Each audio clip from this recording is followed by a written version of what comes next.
Good morning बच्चों। हमने asexual reproduction, sexual reproduction ये पढ़ लिया था।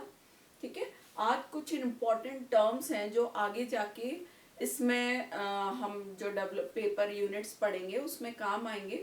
ठीक है, तो जैसे सिनगैमी हम क्या पढ़ रहे हैं, अब हमें जो पढ़ना है वो है सिनगैमी। ठीक है, सिनगैमी मतलब होता है फर्टिलाइजेशन। तो पढ़ा था ना हमने, सेक्सुअल रिप्रोडक्शन सिनगैमी और पार्थेनोजेनेसिस दो टाइप का होता है। तो हमें सिनगैमी अभी पढ़ना है। सिनगैमी मतलब फ्यूजन ऑफ स्पर्म एंड ओवा, यही फर्टिलाइजेशन है।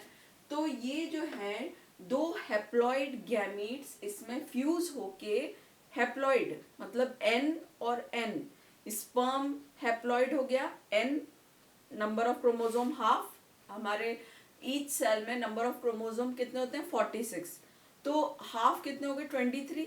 तो स्पर्म में भी 23 होते हैं, ओवा में भी 23 होते हैं, इन्हें हैप्लॉइड कहते हैं। और जब ये फ्यूज हो जाते हैं, दोनों का न्यूक्लियस फ्यूज हो जाता है, तो ये 46 क्रोमोसोम मतलब कितने हो गया डिप्लॉइड। ठीक है, तो इसमें सिनगैमी में हैप्लॉइड गैमीट्स फ्यूज होके डिप्लॉइड जाइगोट फॉर्म करते हैं। और ये जो गैमीट्स या युग्मक होते हैं, ये स्पर्म और ओवा दो प्रकार के होते हैं। स्पर्म जो होता है ये माइक्रोगैमीट कहलाता है, और ओवा जो है वो मैक्रो, बड़ा होता है कंपैरेटिवली स्पर्म के। तो स्पर्म जो है ये बहुत माइन्यूट, माइक्रोस्कोपिक, माइक्रोस्कोप से ही दिख सकता है, मोटाइल, चल सकता है ये। ठीक है, इसमें एक फ्लैजिलम होता है जिससे ये मूव कर सकता है। और इसका स्पर्म का जो बनने की प्रोसेस होती है उससे कहते हैं स्पर्मेटोजेनेसिस। ठीक है, और ये बनेंगे कहाँ स्पर्म, टेस्टिस में। ओवा जो मेल रिप्रोडक्टिव ऑर्गन टेस्टिस में। ओवा जो होता है वो मैक्रोगैमेट मतलब कंपैरेटिवली बड़ा होता है, लार्ज बड़ा होगा, गोल स्फेरिकल होगा और नॉन मोटाइल अचलनशील, ये चलता मतलब मोटाइल, इसमें फ्लैजिलम नहीं होता। और ये जो प्रोसेस ओवा बनने की प्रोसेस जो होती है वो क्या कहलाती है, oogenesis। और कहाँ बनेगा ये, ओवरी में। ठीक है, और ओवरी कहाँ, फीमेल रिप्रोडक्टिव ऑर्गन। तो ये जो टेस्टिस और ओवरी जो होते हैं ये कहलाते हैं गोनेड्स। मेल गोनेड हो गया टेस्टिस और फीमेल गोनेड हो गई ओवरी। ठीक है, तो ये जनद गोनेड या जनद कहलाते हैं। ये जो गोनेड्स होते हैं ये दो टाइप के होते हैं, यूनिसेक्सुअल और मोनेशियस। ठीक है, कई ऑर्गेनिज्म ऐसे होते हैं जिनमें मेल और फीमेल रिप्रोडक्टिव ऑर्गन एक ही जंतु में होता है।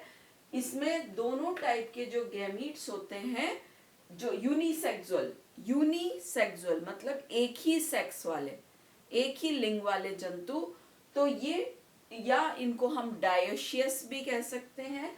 तो ये क्या होते हैं मतलब दोनों जो गोनेड्स हैं, टेस्टिस और ओवरी, अलग अलग पेरेंट में होंगे, यूनिसेक्सुअल, यूनिसेक्स, या तो मेल या फीमेल। तो जनरली सारे वर्टिब्रेट या कशेरुक होते हैं इसी टाइप के होते हैं, और कई इनवर्टिब्रेट भी इसी टाइप के होते हैं। एक होते हैं मोनेशियस या बाइसेक्सुअल, मतलब दोनों सेक्स एक ही ऑर्गेनिज्म में, two type of gonads are found in same organism. एक ही जीव में दोनों गोनेड्स टेस्टिस ओवरी पाया जाना, तो ये क्या, ऐसे एनिमल क्या कहलाते हैं, मोनेशियस या बाइसेक्सुअल या हर्माफ्रोडाइट, उभयलिंगी। ठीक है, तो ऐसे एग्जाम्पल जो होते हैं वो अर्थवर्म है, लीच है, ठीक है, टीनिया सोलियम है इस टाइप के एग्जाम्पल इसमें आते हैं। सिनगैमी को अगर हम देखते हैं, उनके फ्यूजिंग गैमीट किस तरह से फ्यूज हो रहे हैं, तो ये एंडोगैमी होती है और एक्सोगैमी होती है। एंडोगैमी मतलब सेल्फ, एंडो मतलब अंदर, सेल्फ फर्टिलाइजेशन, जब बॉडी के अंदर ही fusion of two type of, दोनों प्रकार के जो गैमीट हैं वो एक ही पेरेंट से आ रहे हैं। जैसे अर्थवर्म में दोनों टाइप के गैमीट एक ही पेरेंट से आ रहे हैं, तो वो यूनिपेरेंटल कहलाते हैं। जैसे टीनिया सोलियम, ये कहलाती है एंडोगैमी, सेल्फ फर्टिलाइजेशन, स्वनिषेचन। क्रॉस फर्टिलाइजेशन होता है एक्सोगैमी, इसमें टू फ्यूजन, जो भी फ्यूजन करने वाले गैमीट होते हैं, संलयन करने वाले जो युग्मनज होते हैं, ये अलग अलग पेरेंट से आते हैं। इसे कहते हैं बाय पेरेंटल। ऐसा फर्टिलाइजेशन जिसमें दोनों गैमीट्स अलग अलग पेरेंट से आ रहे हैं, ये बाय पेरेंटल कहलाते हैं। जैसे कॉकरोच हुआ, फ्रॉग है, ह्यूमन बीइंग है, ये इसी टाइप के होते हैं। ठीक है, इनमें इसी टाइप के ये बाय पेरेंटल होंगे, या हम कह सकते हैं एक्सोगैमी होती, क्रॉस फर्टिलाइजेशन। ठीक है, अब ये जो है, अब इसके बाद हमें पढ़ना है मेल रिप्रोडक्टिव ऑर्गन्स और फीमेल रिप्रोडक्टिव ऑर्गन। ठीक है, तो मेल रिप्रोडक्टिव ऑर्गन जो होते हैं, ह्यूमन मेल रिप्रोडक्टिव सिस्टम, ये जो ह्यूमन का मेल रिप्रोडक्टिव सिस्टम होता है, ये किससे कंसर्न रहता है? स्पर्म फॉर्मेशन से। जैसे हम अगर ह्यूमन फीमेल रिप्रोडक्टिव सिस्टम देखेंगे तो वो किससे कंसर्न होगा? एक तो ओवा फॉर्मेशन से होगा, दूसरा किससे कंसर्न होता है? जो बेबी का बर्थ होता है, तो उस समय उसके फंक्शनिंग के लिए भी ये फीमेल रिप्रोडक्टिव सिस्टम होता है। तो मेल रिप्रोडक्टिव सिस्टम जो है वो किससे कंसर्न है? Sperm formation. अब इसमें क्या होगा? अलग इसके कितने टाइप्स, किस किस से? अब हम कह रहे हैं ये एक सिस्टम है, तंत्र है। ठीक है, जो कोई भी सिस्टम होगा वो किससे बनता है? बहुत सारे ऑर्गन से। तो फीमेल मेल रिप्रोडक्टिव सिस्टम जो है वो भी कई ऑर्गन से मिलके बनेगा। कौन कौन से होते हैं? टेस्टिस, एपिडिडाइमिस, वासा डिफरेंशिया, यूरेथ्रा और पेनिस। ठीक है, ये ऑर्गन्स हैं, ये सब मिलके मेल रिप्रोडक्टिव सिस्टम बनाते हैं। ठीक है, तो जो टेस्टिस है, अगर हम फर्स्ट देखते हैं, फर्स्ट मेल रिप्रोडक्टिव ऑर्गन जो इम्पोर्टेंट है, जिसमें स्पर्म फॉर्मेशन होता है, ये है टेस्टिस। ये कितनी होती है? नंबर ऑफ 2, 2 टेस्टिस होंगी, एब्डोमेन के बाहर रहती हैं। ठीक है, और ये जो है ये प्राइमरी सेक्स ऑर्गन है। जैसे हम कई बार कहते हैं primary sex organ, secondary sex organ. तो प्राइमरी सेक्स ऑर्गन जो है, जो बाय बर्थ होते हैं, वो हो गया टेस्टिस। ये फंक्शनल कब होगी? स्पर्म फॉर्मेशन कब करेगी? प्यूबेरिटी, वयता के बाद 13 to 14 ईयर पे ये स्पर्म फॉर्मेशन करती है, साथ में टेस्टोस्टेरोन हार्मोन सिक्रीशन करती है। इसके कारण प्यूबेरिटी के समय जो चेंजेस होते हैं, आवाज में चेंज होना, हाइट में, ठीक है, मस्कुलर चेंजेस, ये जो चेंजेस होते हैं ये इसी के कारण होते हैं। तो 13-14 ईयर्स के बाद ये चेंजेस, तो ये जो फंक्शनिंग होगी आफ्टर दिस। ठीक है, तो जो टेस्टिस होती हैं ये कहाँ होंगी? 1 paired small size extra abdominal, और स्क्रॉटल सैक एक होता है, उसके अंदर पाउच में ये प्रेजेंट रहती हैं। ये स्क्रॉटल सैक का काम क्या होता है? क्योंकि जो स्पर्म होते हैं वो हाई टेम्परेचर पर खत्म हो जाते हैं, इनकी डेथ हो जाती है, सरवाइव नहीं कर सकते। तो स्क्रॉटल सैक जो है वो क्या करता है? बाहर के टेम्परेचर से 2 डिग्री टेम्परेचर कम रखता है। ठीक है, तो स्पर्म जो होते हैं उनके लिए टेम्परेचर सही आ जाता है। तो स्क्रॉटल सैक रहेगा। ठीक है, इसमें जो स्क्रॉटल सैक में जो फ्लूइड होता है उसको हाइड्रोसील कहते हैं। ठीक है, जो इसमें एक होती है स्पर्मेटेड कॉर्ड, ये जो होता है वाइट फाइब्रस टिश्यू होता है, जो टेस्टिस को अपनी जगह बना के रखता है, मतलब उसको होल्ड करके रखता है। इसमें एक वर्ड आता है इंग्विनल कैनाल। इंग्विनल कैनाल जो होगी वो क्या करेगी? टेस्टिस को एब्डोमिनल कैविटी से जोड़ के रखती है। ठीक है, तो इस तरह से अगर हम देखते हैं, अब इम्पोर्टेंट जो चीज है टेस्टिस की, अगर हम टीएस लेते हैं, ट्रांसवर्स सेक्शन लेंगे, और इसकी जो कवरिंग होती है वो क्या कहलाती है? Tunica albuginea. ठीक है, तो अगर हम इसकी हिस्टोलॉजी या औतिकी पढ़ते हैं तो टेस्टिस में कई सेमिनिफेरस ट्यूब्यूल्स होती हैं। ठीक है, सेमिनिफेरस ट्यूब्यूल मतलब जैसे ये डायग्राम है, तो ये जो स्ट्रक्चर दिख रहा है ये क्या है? ये एक सेमिनिफेरस ट्यूब्यूल, ये दूसरी, ये तीसरी, इस तरह से मिलियंस ऑफ सेमिनिफेरस ट्यूब्यूल्स होती हैं टेस्टिस में, और यही सेमिनिफेरस ट्यूब्यूल्स जो हैं ये क्या करती हैं, स्पर्म फॉर्मेशन करती हैं, स्पर्म बनाती हैं। ठीक है, तो यहाँ पर अगर हम देखते हैं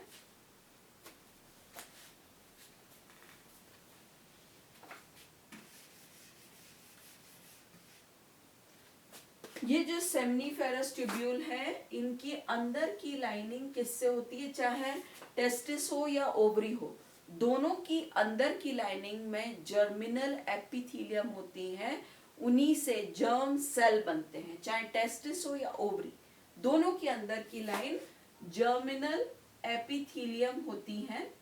ठीक है, इन जर्मिनल एपिथेलियम में जर्म सेल बने। अब स्पर्म का फॉर्मेशन यहाँ से जर्म सेल से शुरू हो गया, और ये क्या करते हैं, ये होती हैं कोन शेप की सर्टोली सेल्स। ठीक है, इन्हें नर्स सेल भी कहते हैं। तो जर्मिनल सेल ने जर्म सेल बना के इनको दे देते हैं, और यहाँ पर स्पर्मेटोजोआ बनते हैं। तो हर सेमिनिफेरस ट्यूब्यूल में बीच में एक कैविटी होती है, उसको कैविटी को कहते हैं, उनकी सेमिनिफेरस ट्यूब्यूल की कैविटी हो गई। इसी खाली जगह में सारी सर्टोली सेल्स स्पर्मेटोजोआ, अभी स्पर्म नहीं बना है, स्पर्मेटोजोआ को इसमें फ्री कर देती है। ठीक है, तो जितनी भी सेमिनिफेरस ट्यूब्यूल हैं वो सब स्पर्मेटोजोआ को लेकर टेस्टिस में से एपिडिडाइमिस, देखो टेस्टिस का दूसरा भाग कौन सा है, एपिडिडाइमिस, उसमें भेज देती हैं। एपिडिडाइमिस में स्पर्मेटोजोआ एक स्पर्म में बदल जाता है। ठीक है, तो ये देखो ये एक टेस्टिस का स्ट्रक्चर है। तो टेस्टिस जो होती है रेटी टेस्टिस इससे बनती है, इसका ऊपर की कवरिंग ट्यूनिका एल्बोजिनिया, और ये इसके अंदर बहुत सारी ये जो दिख रही है सेमिनिफेरस ट्यूब्यूल, ये सेमिनिफेरस ट्यूब्यूल रेटी टेस्टिस में खुलती हैं। और रेटी टेस्टिस ये जो पार्ट दिख रहा है, ये जो पार्ट है ये क्या है,